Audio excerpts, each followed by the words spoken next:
Hello, everybody. My name is JP Hervis. I'm with Brand Story Communications, representing the Haggard Law Firm, and it's my pleasure to also be here with Nakia Dodd. Just real quick today, Michael Haggard of the Haggard Law Firm is going to start things up with a few comments, and then we'll immediately open it up to questions. I'd like to, on behalf of the Dodd family, thank the news media, St. Louis, nationally, Orlando. Your coverage of this tragedy has been incredible. You've been a credit to journalism, and we really wanted to take that moment because we know it's hard work. We know it's hard work. So thank you. Michael Haggard. Again, thank you everyone for being here. My name is Michael Haggard of the Haggard Law Firm, and I'm here today, the loving mother of Tyre Sampson, Nakia Dodd. As you know, the family filed a wrongful death lawsuit yesterday in Orlando, alleging product liability and negligence against three primary entities. Number one, Fun Times, which manufactured this ride. Number two, Icon Park, which ran the amusement park. And number three, Slingshot, which operated the ride.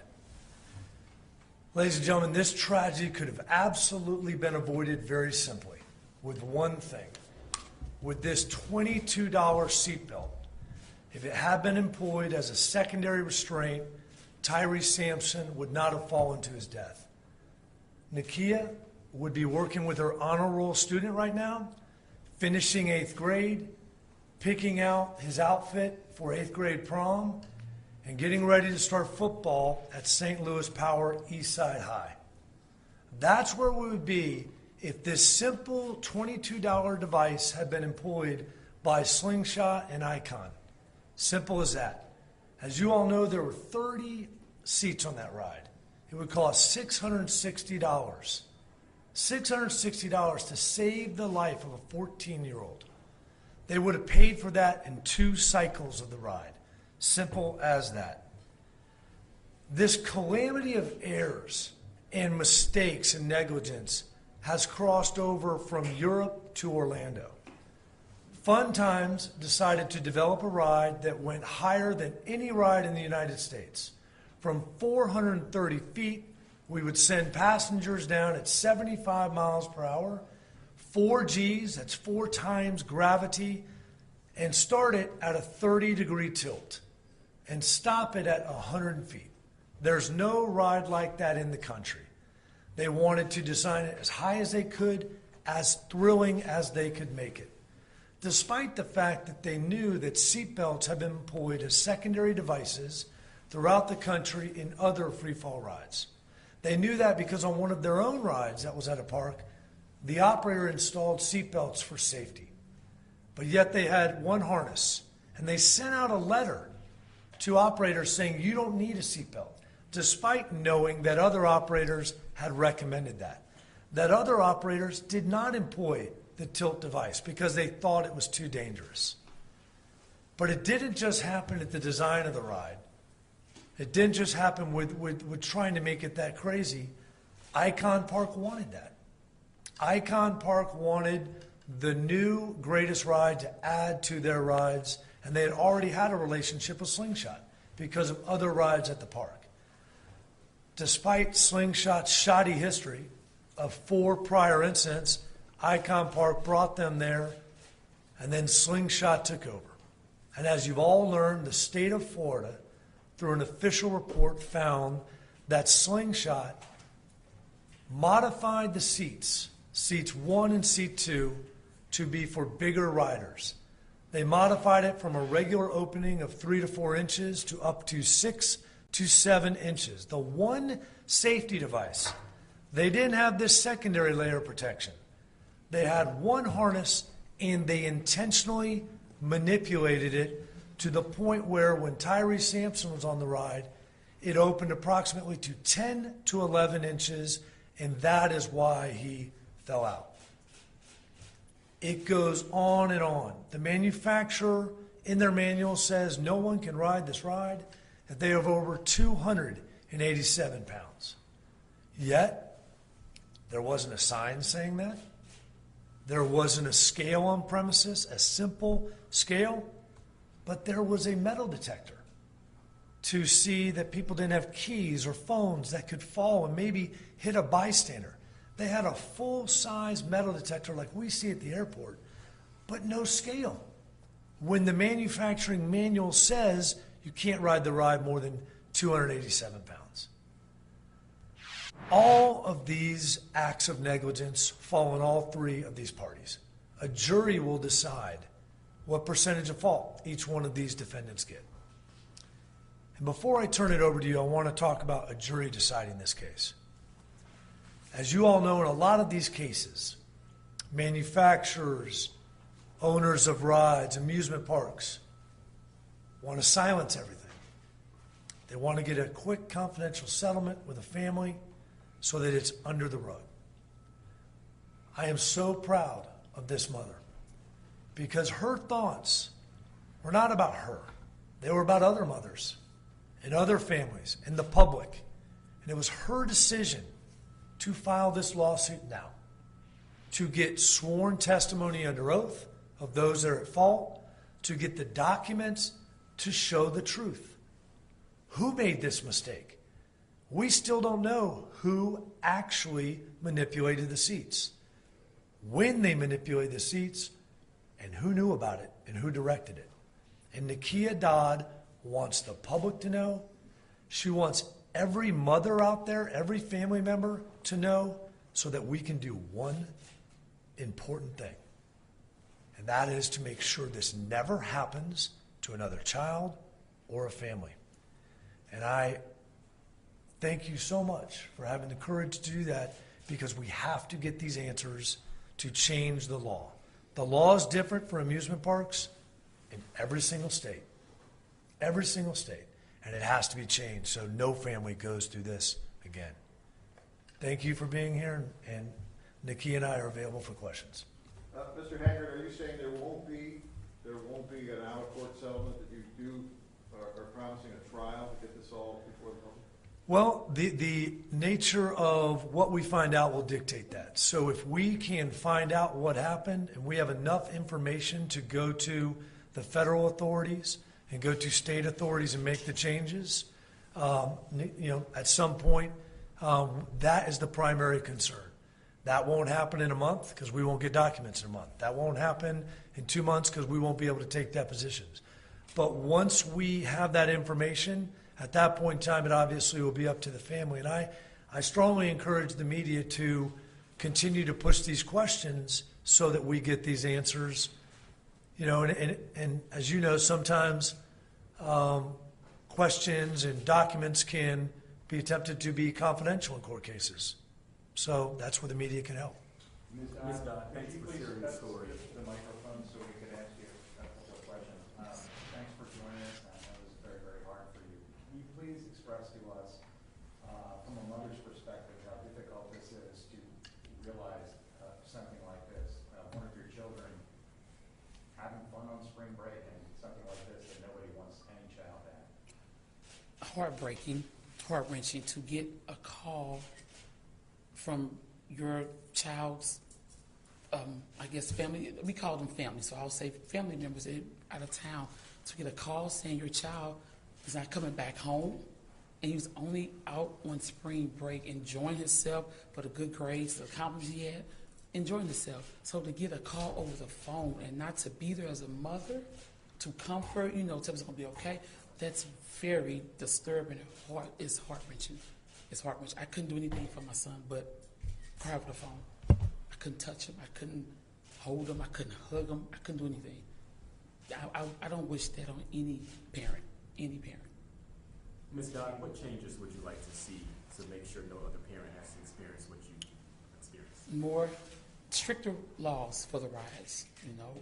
If it's, again, going up like a certain amount of feet in the air, weight restrictions, more workers, better safety protocols. That's it. What was Tyre like? Can you tell us what he was like? Tyre was my personal teddy bear, as you all know. We called him Gentle Giant. He was known as Gentle Giant. Big Tick was the football name he picked up during the course of the football. But Tyre was the type of kid that you couldn't help but want to converse with him. You wanted to get to know him. What was he thinking? He just had that magnet, like, who is this child? Very well respected, well mannered, no problems with the football team, nor school, nor family. He was a very well-respected kid, humble, one of the most humble child I've known at the age of 14. Very humble. This has been so Can tough. you show us your shirt that you're wearing right there that honors your son? A big tick? Can you explain that, his nickname? Tick is the name that he received from the football team. Big ticket, meaning ticket out of St. Louis, basically. Ms. Yes. Dodd, how would you like your son to be remembered, and sorry about your loss? Thank you. I want him to remember it as a loving young man at the age of 14, very well mannered, no problems at all. I mean, just would give you the shirt off his back if you ask him right now. Character. I mean, he was a go-getter. He was a go-getter, and for him not to be here, this is devastating. He was on his way. You know, he was going to be known, but not like this. He was going to be under the football scene, the NFL team, not do it this type of way. No. Where were you, if you could take us through that day, when you first found out about your son's death? What were you doing? What did you go through those first minutes, first hours? How did that whole day hit you? I got the call. It was like late that night, the Thursday night. I was with my youngest daughter. We were about to do a little movie or a pizza type thing because, you know, they were on spring break. I get the call, and I instantly thought that, okay, Tyre never keeps a full charge on his phone, so I'm thinking he's using the friend's phone. And I pick up, and I'm like, hello? He was like, hey, Mom. So I'm instantly thinking, Tyre? He was like, no. Hey, Mom. I'm like, what's going on? And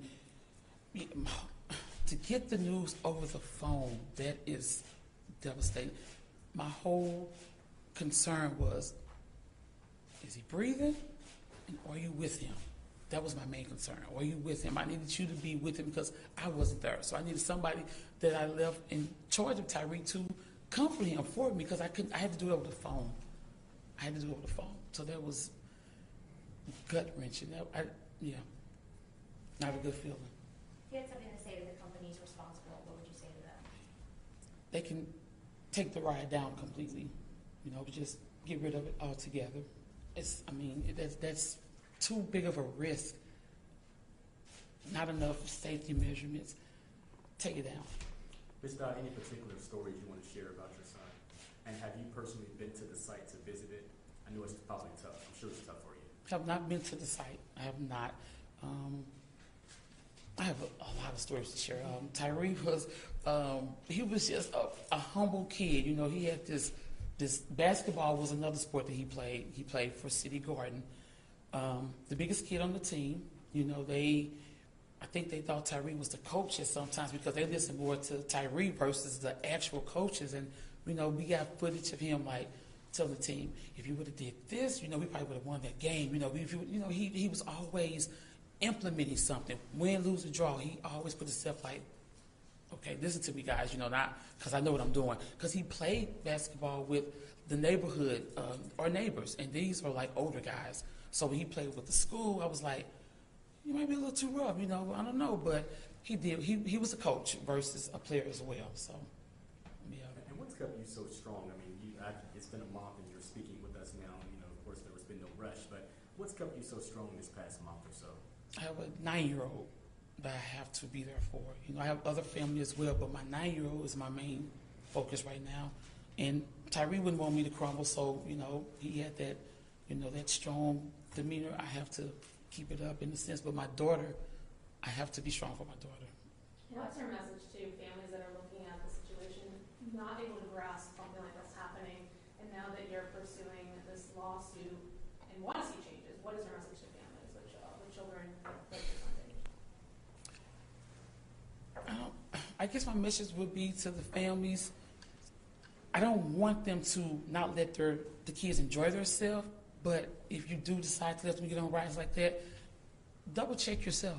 You know, go up there and make sure the restraints are in place. You know, can your child ride? You know, does your child meet the qualifications? You don't want to rob the kids of enjoying themselves, but then in the same breath, you're like, you know, I don't know, because I don't want this to happen to another family. not just the child, but another family, period. So you may have to do maybe your own safety measurements, your own safety checks. Do you remember the last conversation you had with him? Can you tell us about it? The last conversation I had was he actually was supposed to leave that Monday to go to Florida. He left his charging device. He comes back home. He texts me and says, "Hey, Mom, I'm going to be pulling back up. I left my charger." I open the door, and he goes back in his room, and he's, getting the stuff he left. Mind you, we know boys don't like to give hugs because it's just like too mushy for them. So I said, "Oh, you came back to give me my hug." I actually said my last hug. "You came back to give me my last hug." He said, "Oh no, Mom, they're waiting." So he's bagging up from me. And I have a long hallway before you get to the door to exit. And as he's bagging out my door, he turns around and says, "I'll see you Saturday or either Sunday." And that was my last time speaking to my son. And that Sunday, I was waiting for my son to come home because that's what he told me. "I will see you Saturday or Sunday." So to get a call to say, he's not coming back. I mean, I'm still like in shock. This is a nightmare. That's an extended nightmare, to be honest. His last words to me was, "I'll see you Saturday or Sunday." I'm walking back in this door. The same way I left, I was expecting to see my son return to me the same way he walked out my door. So did he get out without hugging you? That you were saying, "I want to hug"? He ended up giving me my hug. He gave me my hug. I had to, that was my teddy bear, so I had to get it from the back. I got my hug. All right, let me ask you about the anger anyone would feel when a child dies. Mr. Haggard said they didn't even put up a sign that said, "You can't weigh more than this. Here are the rules," that your son could have seen and not gone on the ride. How do you feel? Do you have any moments of anger that somebody should have done something more to protect your son? I have every emotion that you possibly can feel: anger, frustrated. I mean, I'm mad. I'm sickening. All of that, because it should have been better signage out. It should have been. Can we get more into his friends he was with? Did they have any firsthand accounts as far as he was denied other rides, or what did they say happened? I wasn't there, so I can't. Did they tell you anything about him being denied from other rides previously, or? No, I wasn't there, so yeah. How is it to hear that $22 could have saved your son's life? It's disgusting. It's disgusting. So it's like you didn't want to miss $1, but you stripped me of my son. So yeah, it's disgusting. Any message to the community? I know you had a lot of support. Any words you would like to say for everyone for all your thankful hearts and prayers? They have been very, very supportive. When I say the love is all over, it's all over. I've gotten all type of special made gifts, rugs, bracelets, necklaces, pendants, and I want to thank each and every one of them for even reaching out, even to check on me. I don't even know that a lot of these people, they make sure they message me on Facebook or whatever, just checking and making sure you're okay. I can't do anything if I can see your hug, a virtual hug. That means a lot. It means a lot. Do you think you'll go to the free fall night? I have no plans on it. How's your daughter doing? I really think she's only 9, so she's probably not grasping the whole thing, but I think she see me like, okay, my mom is trying to be strong, so I want to be strong with my mom. And I just really, and I let her know, cry. It's okay to cry. She still takes his phone to this day. She tells him, "I did this at school. I did this with the teacher." She lets him know what she's doing to this day still. And I just have to reassure her, it's okay to cry. It's okay. Tyre knows, he loves you, but let him know that you can cry. That's how you can relieve a lot of things. You have to shed a tear or two. Will you be setting up any kind of a scholarship either at his current middle school, the high school he's going to attend, any kind of something in his name to draw people's attention to what happened and your call for safety on rides? It's currently a scholarship set up through Frank Clark. He reached out, I want to say it was established maybe a week ago, I'm not sure the date, but it was established under Frank Clark Foundation. To this day, have you heard from any of the entities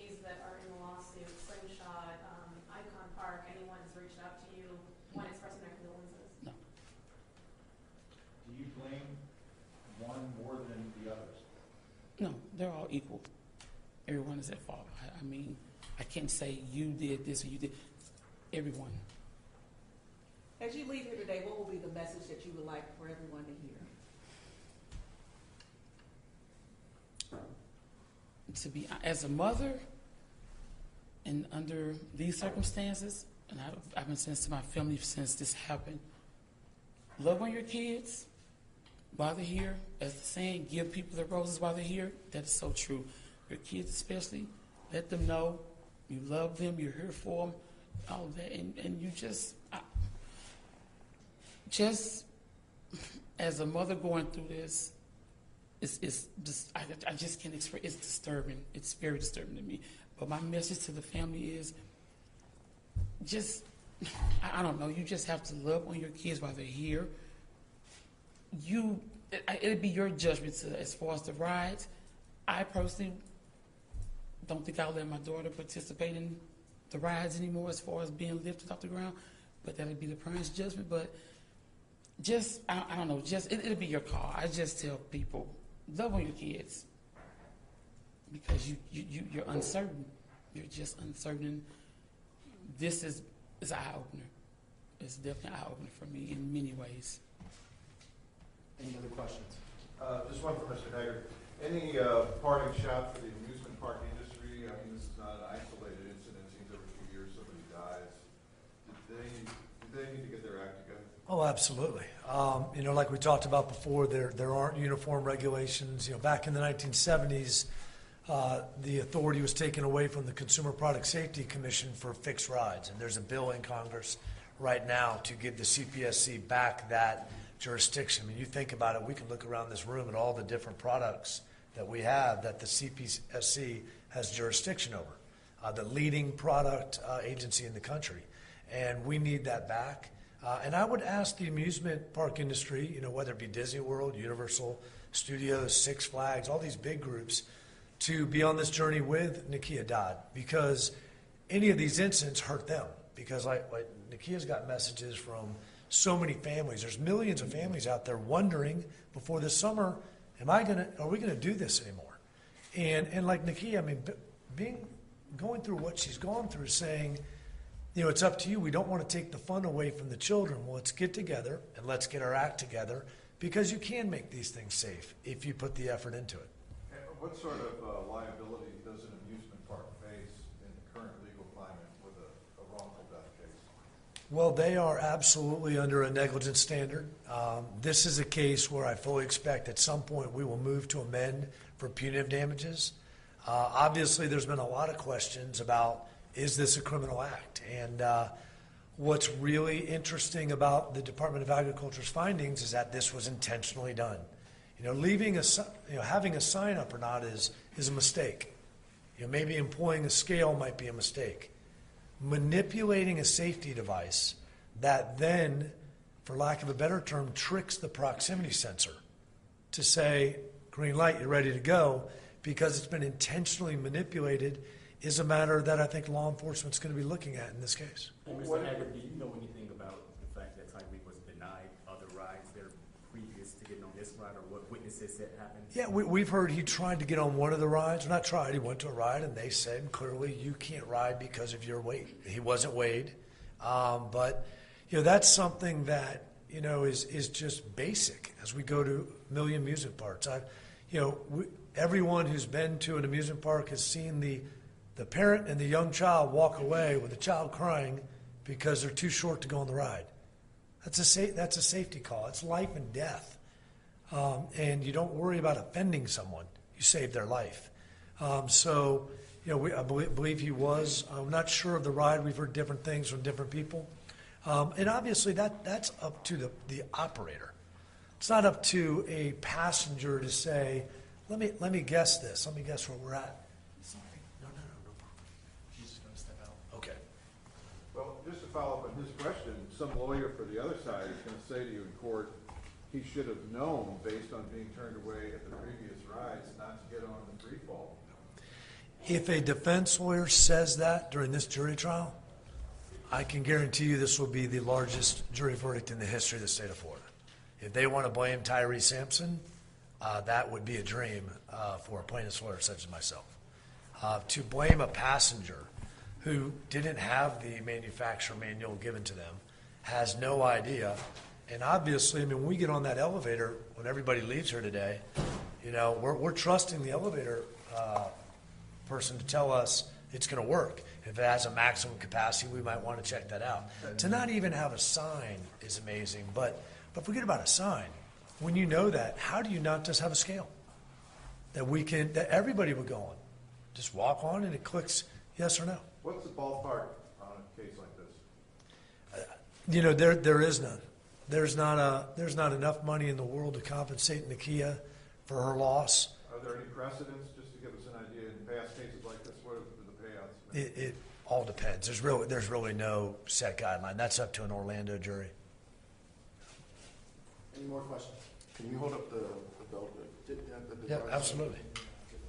Does everybody feel like they got their questions from Nakia? Yes. Okay.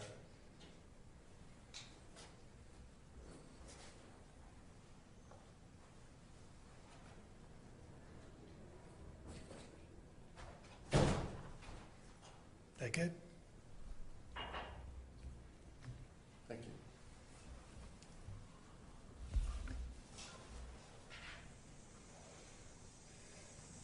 Okay. Thank you all very much.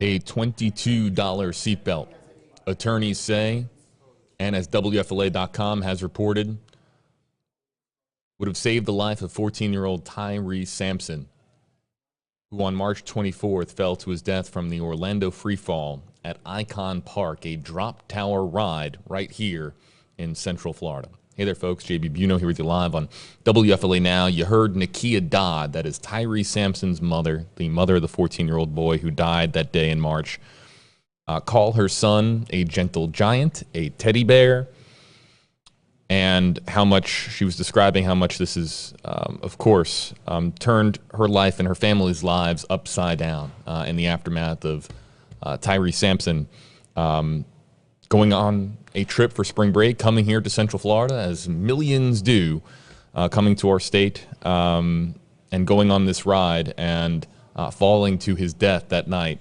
Of course, it was captured on video. That video was deeply disturbing as it made the rounds on social media. But what has come out afterwards, of course, has been an outpouring of support for the Sampson family. And now this lawsuit that has been filed as well, a lawsuit that is holding multiple parties responsible for the 14-year-old's death. I want to let you know, if you want to read about it, you can do so right now on WFLA.com, the WFLA app. That review that we're going to talk about here now, if you'd prefer to read about it, you can do so. Just click on the link. You might be in the pinned comment on Facebook Live. It is definitely in the description on the video, and you can get caught up with the latest. But I'm going to break that down here for you as well. So whether you prefer to read it or hear about it, let's kind of go through everything that we know about this story. Tyre Sampson goes on this ride that night in March. Goes on that ride in March, and he is he's overweight for the ride. He's not supposed to be on the ride. Now, the lawsuit claims that he was approximately or in the neighborhood of 100 pounds overweight to be on this ride. There is no signage. There is no process in place that we are aware of that would prevented him from getting on the ride. He got on the ride, and due to what forensic engineers would later describe as an alteration to the system, to the mechanism of the seats and that proximity sensor that we're going to go into here in just a little bit, that's the reason that he slipped out. Now, remember, the drop tower is 430 feet in the air. It drops down at a high rate of speed, and it's supposed to stop, and you're supposed to, of course, feel that that moment where the harness embraces you and you're secure. That moment where you're secure, and that's the rush of the ride, is that you're falling from 430 feet in the air directly downward after that tilt occurs, and you're looking straight down or nearly straight down from the ride that's about 40 or so stories up in the air. There was a review, and we're going to get into this review, a revelation by forensic engineers, a review process that they determined that the workers, that now exactly who is responsible for this is still unclear, but somebody is responsible for altering the harness's sensor so that bigger people, that larger people could ride this ride. And this alteration of the proximity sensor for the harness allowed there to be approximately a 7-inch gap. That gap that allowed there to be enough room for Tyre Sampson to slip out in that moment when the ride was free falling downwards and then came to the stop. That stop where he's supposed to be secured into place, that 7-inch gap is the reason that he was able to slip out and the reason that he fell to his death that night. There's also been questions too about why there was no signage. You get on a ride and it's very common for you to see you have to be this tall to ride this ride. I think that's the more common signage. Some rides will have descriptions on weight restrictions. We've talked about this on previous streams too. Sometimes you'll have a ride that will come in that you'll be in line for, and you'll see signage for flashing lights, strobing lights, and folks who are sensitive to strobing lights, that might suffer from seizures. It shouldn't be on the ride. There are health and weight and height warnings on the lines for rides, and this one was absent as far as there being a weight restriction or a weight maximum sign while people were waiting in line for the ride. But the big question now is who is responsible for altering this proximity sensor for the harness itself? And then also too, another big question is why there wasn't this $22 seatbelt. So the harness comes over and secures you into place. This is very common for anybody who's ever been on a theme park ride, that V-shaped harness that drops down over top of you. But the lawsuit is claiming here, and independent reviews that have been done as well have also confirmed that a $22 seatbelt would have prevented Tyre Sampson from being able to come free from the harness, the overhead harness, and would have saved his life. So why wasn't there the secondary seatbelt, the secondary security device in place? That too is a question. A lot of questions that still remain. The family is suing for an amount exceeding $30,000. I think that most lawyers would say that amount is just it's an amount that we're seeing just for legal purposes right now, but it's likely going to be higher if it is settled out of court.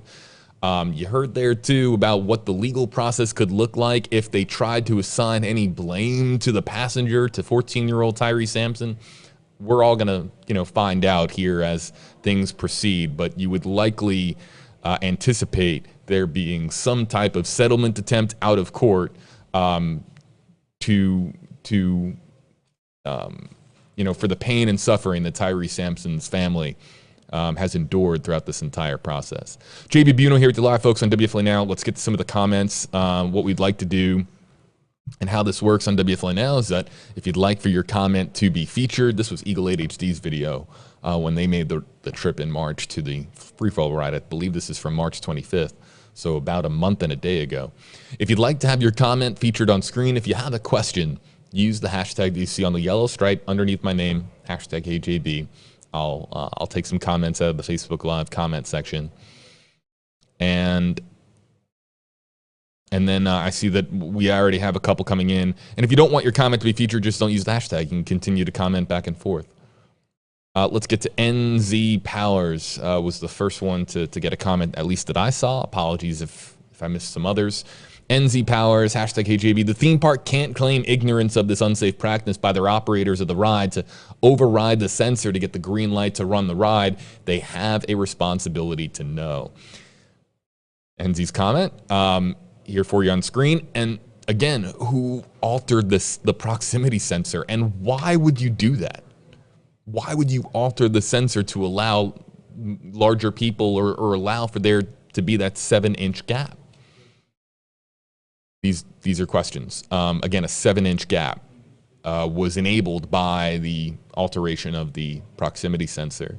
Again, we have the owner and operator of the ride, the manufacturer of the ride, and Icon Park, where the ride is actually located. All three are going to be part of this lawsuit. Okay, seeing some other news coming into our newsroom at the moment. Just keeping track on a couple of things coming in at WFLA.com. Look for some other comments.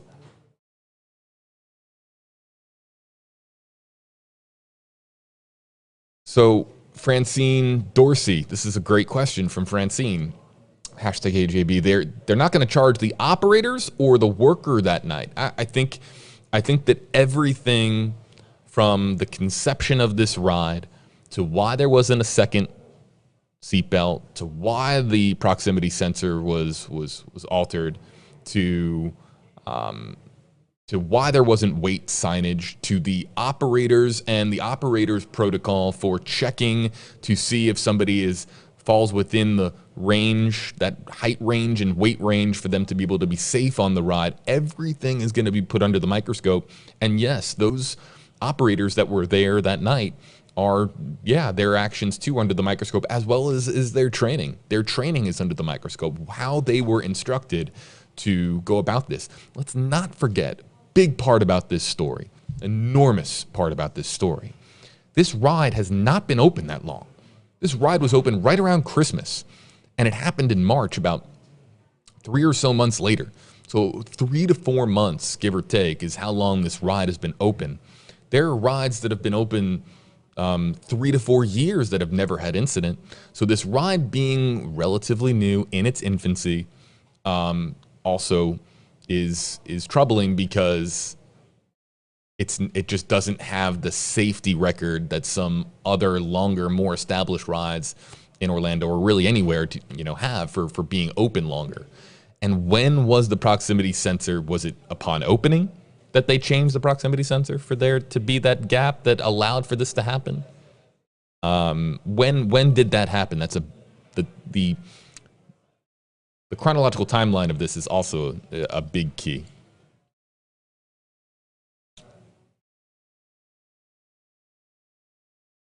Erica Rogers asking this question.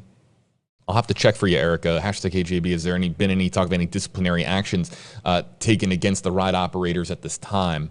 I'll have to check up on that. I just know that, here's what I do know, is that it's not just the ride operators. It's also the training that they go through and whether or not they were properly trained. And also, too, if there isn't weight signage, is there a scale, and is there any procedure in place to prevent somebody who is larger from getting on this ride? And how many people have been turned away, and how has that person been trained to deal with situations of somebody who might be right around that target weight of, I think 286 pounds is the maximum weight. If someone's 287 pounds, how do you tell that person? And first and foremost, you don't know if they're even, how do you know that they're that weight? How do you tell that person that they can't ride the ride because they're 1 pound too heavy? So it comes down to not just the actions of the operators, but also how they were trained to go about handling larger riders, and also too how they were to go about and how they were trained to go about operating the ride when the harness wasn't or was coming down over a larger rider. These are questions too. So it's not just the ride operator. The ride operator too could be negligent and could be certainly a focal point in the case, but you have to look at how those ride operators were instructed to operate the ride itself.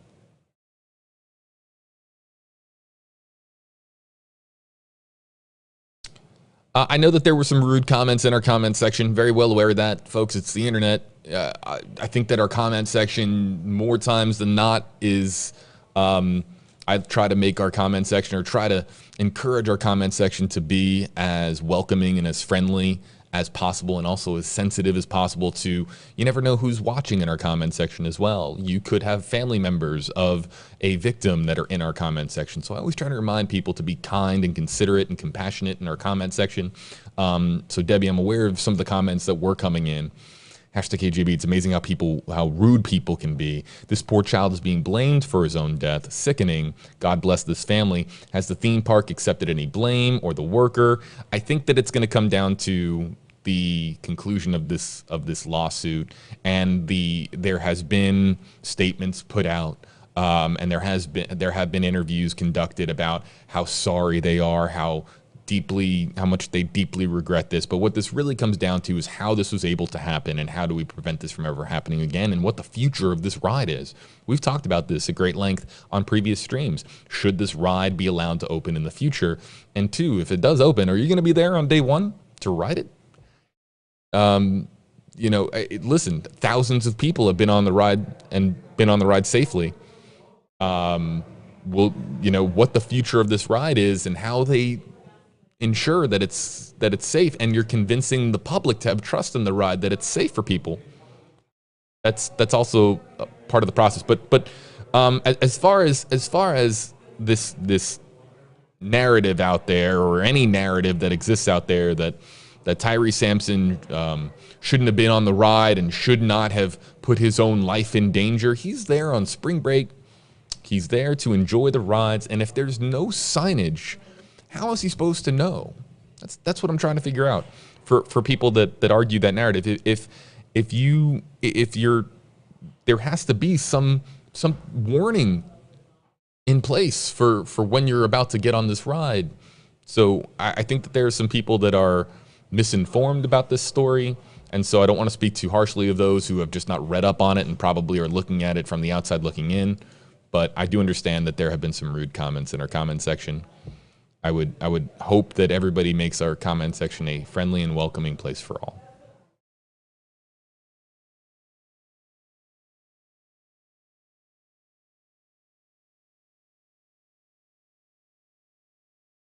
Yeah, Tamika, this is a great question. Hashtag AJB, why did they even allow him on the ride in the first place? Why is there no sign up about size?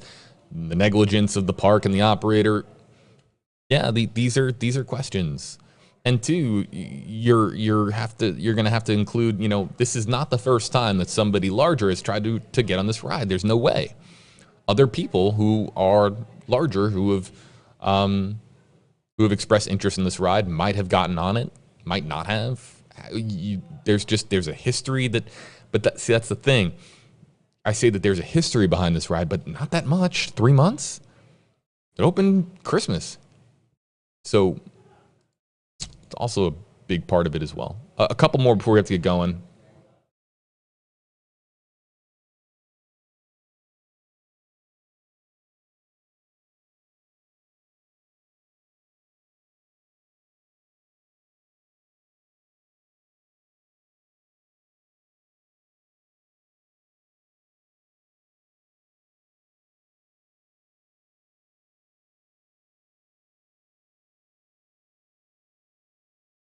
I'm looking for some others. I see some comments about a scale. I think a scale has been brought up as well. That's how you ensure, and a scale can be a touchy thing for people that a scale can be a touchy thing for anybody. But those, I think, who suffer from weight problems or have problems with obesity, it's a little bit more of a sensitive topic usually for those individuals, and it can be that can also be an experience on a ride line that too is embarrassing, but also at the same time you hear from the lawyer here, it's about safety. That's paramount above everything else, is a rider's safety. And so should there have been a scale at the ride to ensure that this person falls within the weight range that is mandatory for their safety on the ride? Folks, we're going to get going here on WFLA Now. There's a lot more to this story on the way. I think that this story is it's a big deal in Florida. Not, of course, anytime that you have a 14-year-old who dies, it's an enormous story. That is it goes without saying. It's just egregiously too young for somebody's life to be taken, especially on a night when they're supposed to be having the time of their life. But this story also, too, there's a component to the storyline that relates to Florida's biggest industry, which is people coming from out of state, tourists coming to our state, from other countries as well, to enjoy everything that we have to offer here in Florida. It goes to our beaches, it goes to our incredible weather, and it also, yes, our theme parks are an enormous draw for people. And if this story, I think for parents out there, it's startling. This story is startling.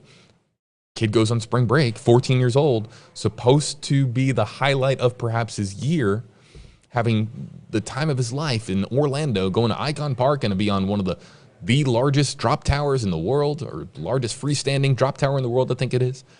And it results in him falling to his death. It's a story that puts now Florida's procedures, protocol, the law for amusement parks, and how this was able to happen. All of it falls under the microscope, and that's why we're going to be hearing a lot more about this lawsuit and a whole lot more about this story and what improvements lawmakers and the level of accountability that exists. A lot of that is going to be under the microscope over the next few months and perhaps over the coming years. We're going to keep you posted on it, everybody, on WFLA.com, the WFLA app. You can click on the link in the description on this video for the very latest on WFLA.com, the WFLA app. We have more details on that review. Again, a forensic engineer team revealing that workers allegedly altered the harness's sensor on the ride so that larger people could be on it, and that created a 7-inch gap between the harness and the bottom of the seat that allowed for Sampson to slip out and fall to his death, according to that review.